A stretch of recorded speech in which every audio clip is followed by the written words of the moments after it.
একজন আমার কাছে জানতে চেয়েছিল হাইট কেকগুলো আমি কিভাবে প্যাক করি। তো এই যে যেই সাইজের কেক বানিয়েছো সেই হিসেবে বক্স নিবে দুটো, সেগুলো যেভাবে ভাঁজ করতে হয় করে নিবে।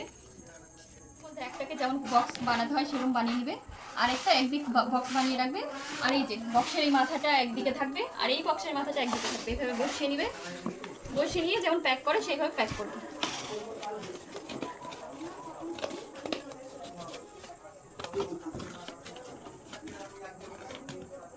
এই যে দেখো হয়ে গেল। এটা হচ্ছে কম বাজেটে তোমার হাইট বক্স তৈরি। তাছাড়াও তোমাদের একটা হচ্ছে একদম মজবুত হার্ড বক্স পাওয়া যায়, হাইট বক্স।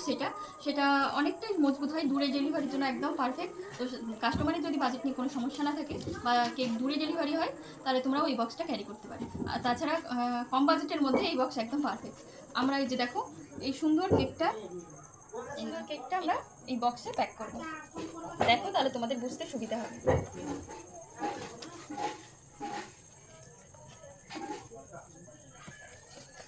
এবার এই দুটো মুখ এক জায়গায় করে সেলোটেপ দিয়ে দিলে, সব দিকে সেলোটেপ দিলেই আমাদের হাইট বক্স রেডি।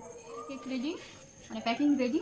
তোমাদের যদি আরও কোনো প্রশ্ন থাকে বেকিং রিলেটেড তো অবশ্যই আমাকে জানাতে পারো। আমার সম্ভব হলে, আমার জানা থাকলে আমি অবশ্যই চেষ্টা করবো তোমাদের সমস্যার সমাধান করার।